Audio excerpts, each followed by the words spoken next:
Assalamualaikum warahmatullahi wabarakatuh. Perkenalkan nama saya Niken Apriliana. Di sini saya akan menjadi PJ Sistem Basis Data 2 kalian selama 7 pertemuan ke depan. Untuk di pertemuan pertama ini yang akan dibahas itu diagram. Nah, diagram yang dibahas itu ada dua. Yang pertama ada konteks diagram atau CD, di mana konteks diagram ini adalah diagram yang paling tidak detail atau diagram yang paling sederhana ya. Jadi diagramnya itu hanya menggambarkan aliran data baik itu ke dalam atau keluar dari sebuah sistem. Nah, tujuan utama dari konteks diagram ini adalah menjadi jembatan komunikasi antara stakeholders dengan developers kayak gitu. Oke, next ke diagram yang kedua yaitu data flow diagram atau DFD. Nah, DFD ini tuh diagram yang menggunakan notasi-notasi untuk menggambarkan aliran datanya dari sebuah proses ataupun dari sebuah sistem informasi. Oke, next. Di sini ada jenis-jenis DFD-nya. Yang pertama ada level 0 atau biasa disebut dengan diagram konteksnya. Level 0 ini merupakan diagram yang paling dasar yang hanya memberikan gambaran interaksi dengan pihak eksternalnya. Kayak gitu. Nah, yang kedua, itu ada level 1, di mana level 1 ini merupakan penjabaran dari si level 0 ini, jadi lebih detail lagi. Jadi level 1 ini memang dirancang untuk lebih mudah dimengerti. Next, ada level 2. Nah, level 2 ini tingkatan lanjutan dari level yang sebelumnya, yaitu level 1. Di mana di level 2 ini itu akan dijelaskan lebih detail lagi dari setiap prosesnya. Tapi untuk di level 2 ini itu jarang banget dipakai gitu. Kebanyakan yang dipakai itu hanya level 0 dan level 1. Kayak gitu.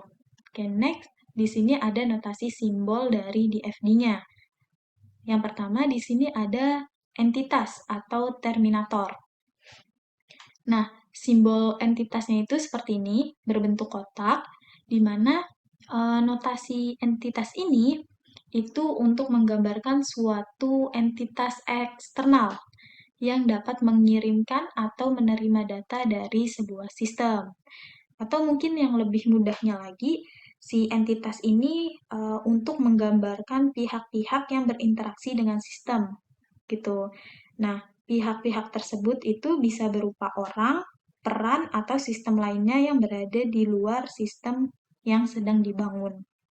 Kayak gitu. Dan entitas ini itu juga sering disebut dengan sumber atau tujuan data.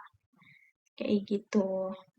Oke, next ada data flow atau arus data.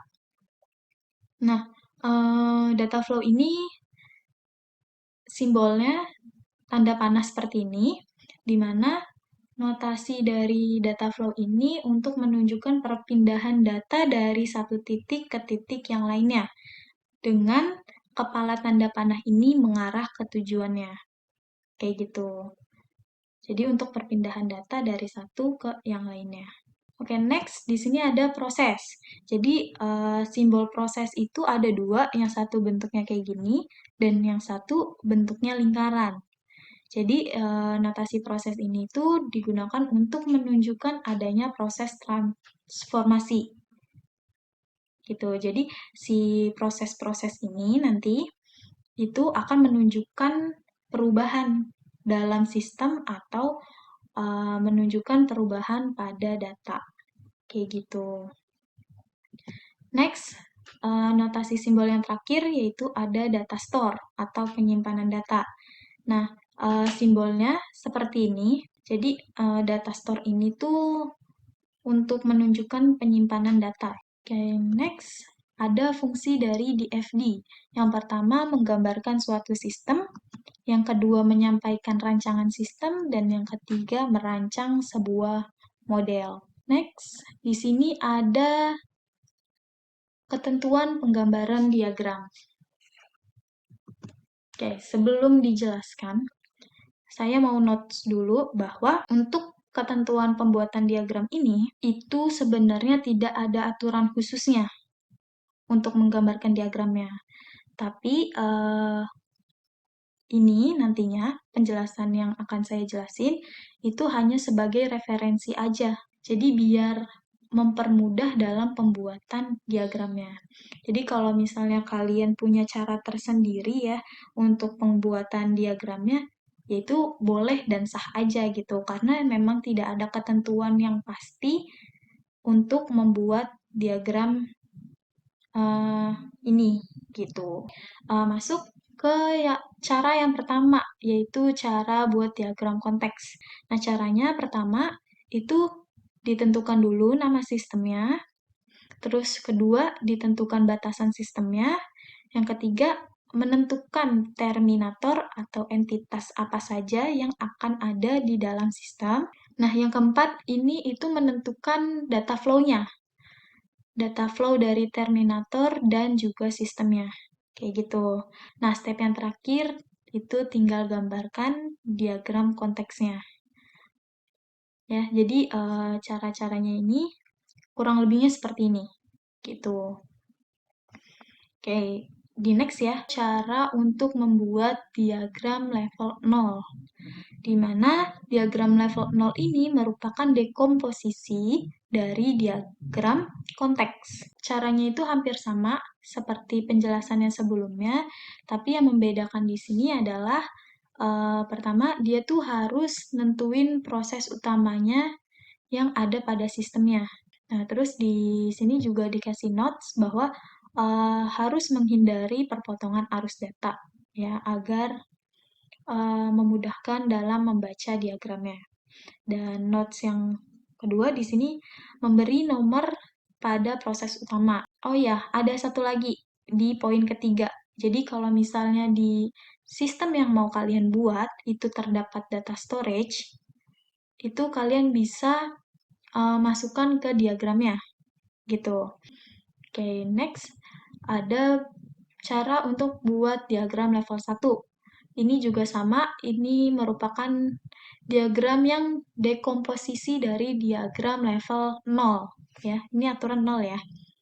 Nah, caranya kurang lebihnya sama ya, tapi di sini di poin pertama itu harus ditentukan dulu proses yang lebih kecilnya atau subprosesnya. Jadi kalian membuat subproses dari proses utamanya yang ada di level 0. Kayak gitu.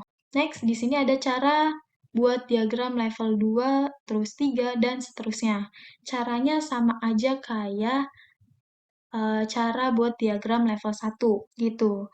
Tapi di buat diagram level 2, 3, dan seterusnya ini, itu proses dekomposisinya itu harus dilakukan sampai dengan proses yang siap untuk dituangkan ke dalam program. Jadi lebih detail lagi. Oke, next ada studi kasus. Jadi studi kasusnya di sini ada mahasiswa dari Universitas Gunadarma yang lagi melakukan proses pengisian KRS. Nah, saat pengisian KRS tersebut itu harus menyertakan nama, NPM, jurusan, dan fakultas. Nah, setelah mahasiswa tersebut memasukkan datanya ke dalam database, ya, lalu admin itu akan mengatur data tersebut. Jadi nanti datanya itu akan berisi nama, NPM jurusan fakultas, dan juga periode tahun ajaran, kelas, jumlah semester, dan juga mata kuliah, di mana mata kuliah ini nanti akan dilengkapi juga dengan kodenya, terus nama mata kuliahnya, kelas yang diambil, terus jenis mata kuliahnya apa, dan berapa jumlah SKS yang diambil. Kayak gitu. Jadi dari studi kasus ini, itu dibuat konteks diagramnya dan juga data flow diagramnya. Oke, next yang pertama kita buat konteks diagramnya dulu atau diagram konteksnya. Ya, nah ini saya mengikuti cara penggambaran diagram yang sebelumnya udah saya jelasin. Jadi di sini saya tentuin dulu nama sistemnya apa, ya. Terus setelah itu saya tentukan entitasnya atau terminatornya yang ada di dalam studi kasus ini. Nah, kalau kita lihat entitas yang ada di studi kasus ini itu ada dua, yaitu mahasiswa dan juga admin, ya. Nah, yang ketiga, di sini disuruh nentuin data flow dari terminator dan sistemnya. Untuk gambarannya, mungkin seperti ini.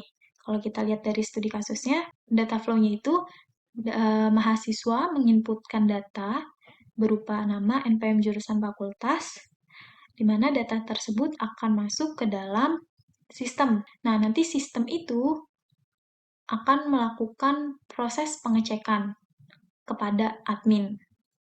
Kayak gitu. Kurang lebihnya kayak gitu ya. Nah, untuk di poin keempat, gambarkan diagram konteksnya itu di sini saya udah buat, dan bentuk diagram konteks dari studi kasusnya itu seperti ini. Jadi, di sini itu ada satu proses ya. Prosesnya itu sistem informasi pengisian KRS ya.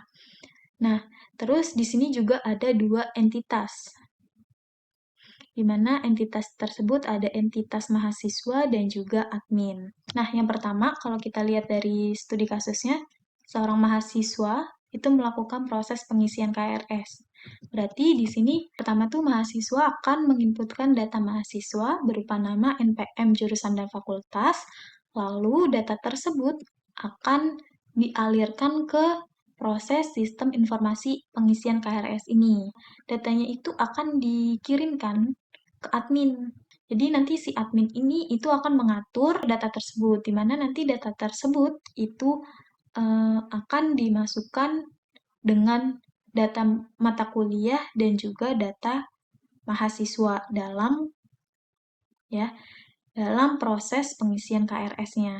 Setelah itu, data-data tersebut akan diproses menjadi sebuah informasi, di mana informasi tersebut itu akan diberikan kepada mahasiswanya dalam bentuk print out ya, atau dalam bentuk soft copy kayak gitu.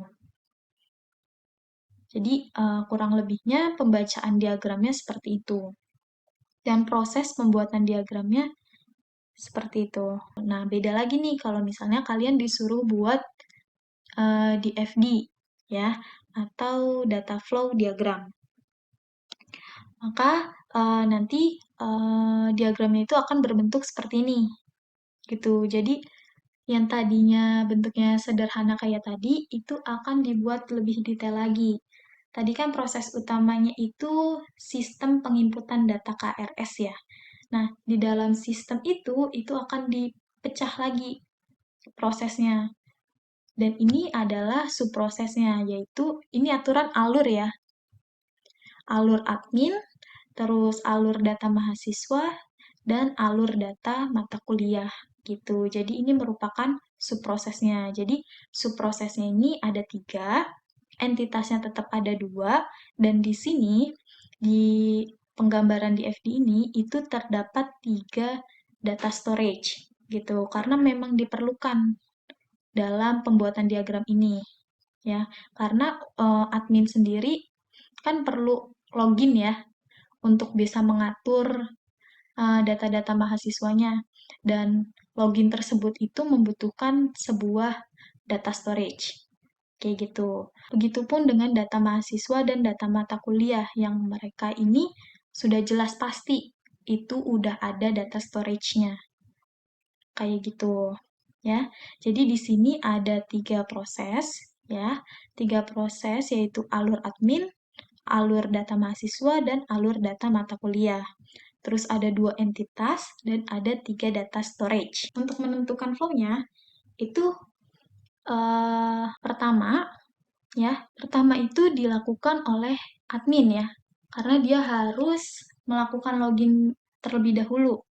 Jadi dia login menggunakan username dan password admin, setelah itu akan diproses ya oleh alur admin ini. Nah, prosesnya itu melakukan pengecekan terhadap akun tersebut. Apakah akun tersebut itu benar adanya di database atau enggak? Kalau misalnya ada, maka akun tersebut teridentifikasi benar atau sukses loginnya.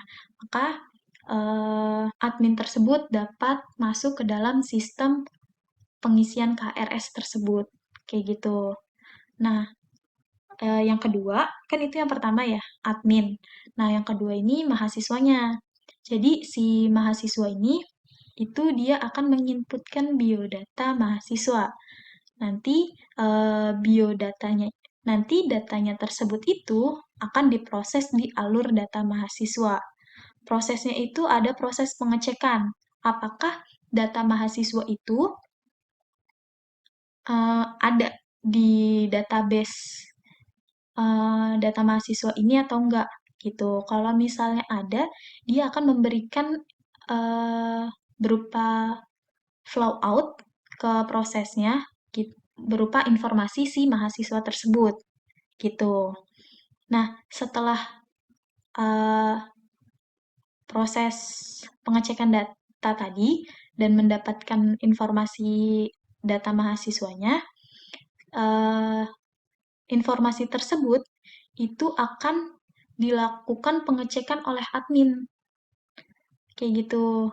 Jadi si admin ini nanti akan melakukan pengecekan di mana kalau di level 0 atau diagram konteks itu setelah masuk ke admin ada bagian di mana admin itu memberikan data mahasiswa dan juga data mata kuliah. Kayak gitu. Nah, itu dilakukan pengecekan nih setelah mendapatkan informasi data mahasiswanya tersebut. Dilakukan pengecekan dan ditambahkan data, setelah itu dilakukan proses lagi nih. Data-data tersebut diubah menjadi informasi dan memberikan output ya di layar komputer gitu untuk mahasiswanya. Nah, setelah itu si mahasiswa tersebut dapat mendaftarkan mata kuliahnya yang sudah diberikan tadi. Nah, nanti akan diproses nih, akan dilakukan pengecekan ulang untuk mata kuliahnya.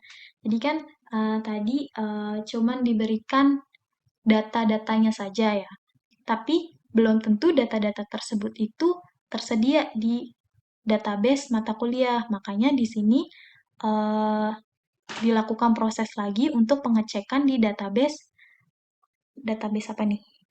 Data mata kuliah gitu.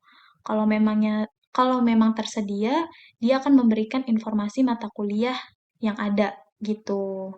Di mana informasi mata kuliah itu adalah informasi yang berisikan data-data mata kuliah yang sudah berhasil terdaftar.